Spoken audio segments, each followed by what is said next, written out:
Hai nakama, apa kabar? Selamat datang di channel Anime Haki. Pada video kali ini kami akan membahas tentang rencana Oden dan Toki 20 tahun lalu untuk menghancurkan bajak laut Kaido. One Piece Chapter 1007 disajikan dengan begitu banyak kehebohan yang Oda Sensei berikan.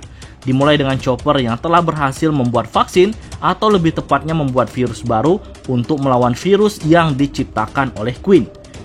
Dengan diciptakannya virus baru ini, rupanya efek yang dihasilkan memang begitu cepat dibanding dengan harus membuat vaksin, di mana dengan hitungan detik saja kakek Hyo langsung sembuh, begitu juga dengan korban wabah yang lainnya.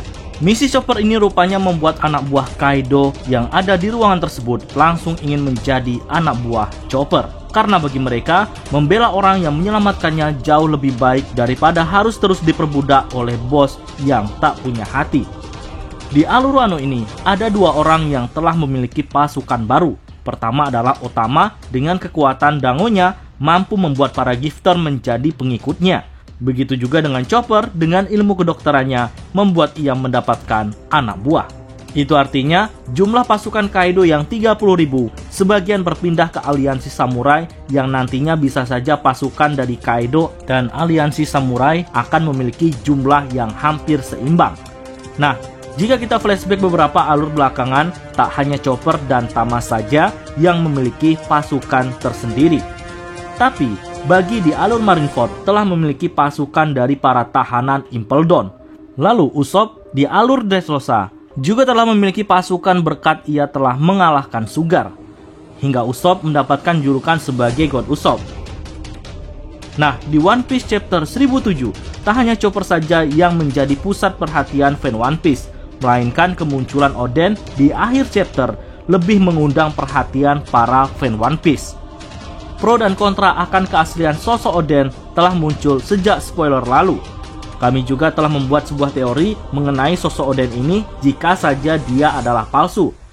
Lalu siapa sosok di balik dirinya? Bagi nakama yang belum melihat videonya, linknya kami sisipkan pada pojok atas kanan video ini. Nah, untuk kali ini kami akan membahas jika saja sosok yang ada pada chapter ini adalah asli. Apa saja hal-hal yang mendukung keaslian dirinya? Kami telah mengumpulkan beberapa fakta yang semoga saja bisa menjawab rasa penasaran kita semua.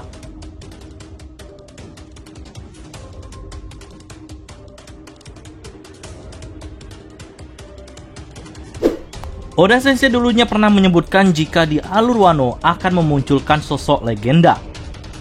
Sekarang cerita One Piece memasuki babak ketiga dari alur Wano Kuni. Babak di mana perang Onigashima semakin memanas. Pasti Oda Sensei selaku mangaka akan membuat alur cerita di Wano Kuni ini semakin menarik, dan momen ini adalah waktu yang pas sosok sang legenda dimunculkan oleh Oda Sensei. Dan ini bisa saja orang yang dimaksud adalah Kozuki Oden. Di perang Onigashima, Oden sekonyong-konyong muncul di hadapan Akazenen yang saat ini berada di sebuah ruangan tepatnya di belakang istana.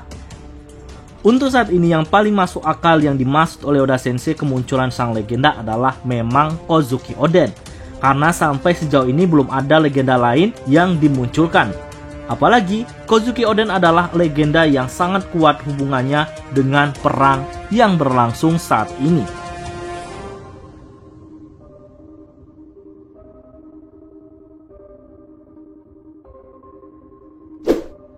Jika kita flashback kejadian setelah kekalahan Oden saat bertempur melawan Kaido, di sana Oden dikurung oleh Kaido, begitu juga para Akazenen sebelum mereka akan dieksekusi. Di momen ini, Toki menyempatkan diri untuk menemui Oden. Dalam pertemuannya, tidak banyak Oda Sensei memperlihatkan apa saja yang mereka bahas selain Oden menitipkan kedua pedangnya untuk Momonosuke dan juga Hiyori. Walaupun Toki sempat ragu menerima pedang tersebut, tapi ia tetap menerimanya. Dari sini ada clue tersembunyi yang bisa saja menjadi petunjuk apa yang terjadi pada One Piece Chapter 1007 ini. Salah satunya adalah Toki mengatakan kepada Oden, bukankah Oden tak akan mati? Walaupun hal ini merujuk pada karakter Oden yang keras kepala dan menganggap dirinya tidak akan mati, Tapi bisa saja momen pertemuan Toki dan Oden adalah memang clue yang diberikan oleh Oda Sensei. Kemudian, clue selanjutnya adalah bagaimana seorang Kozuki Toki dengan pedenya meramalkan pembalasan dendam kepada Orochi dan Kaido 20 tahun mendatang, yang mana nantinya ia yakin jika kemenangan akan berpihak kepada para samurai. Tentu dari ramalan ini Toki telah memiliki sebuah rencana besar yang telah ia susun rapi. Kozuki Toki tidak hanya mengirimkan sebagian Akazenin saja ke masa depan, melainkan dirinya dan Oden juga pergi ke masa depan. Mengapa hal ini ia lakukan? Tentu memiliki alasan yang kuat. Salah satunya adalah bagaimana mungkin para Akazenin bisa mengalahkan Kaido, sedangkan mereka bersama Oden saja masih tetap kalah. Oleh karena itu, Oden dan dirinya juga ikut ke masa depan. Tentu ini di luar prediksi Toki jika ada bantuan tambahan, yaitu bajak laut Luffy dan aliansi. Nah, dari 2 clue tadi cukup memperkuat alasan kemunculan Oden di One Piece chapter 1007.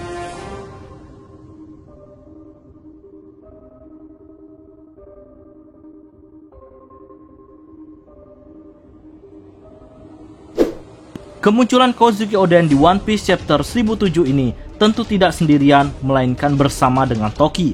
Hal ini sinkron dengan yang kami bahas tadi. Nah, masih ingat dengan sosok misterius yang ada pada akhir One Piece chapter 1004? Sosok tersebut terlihat sedang mengobati luka Kinemon, dan karakter tersebut kami yakin adalah Toki.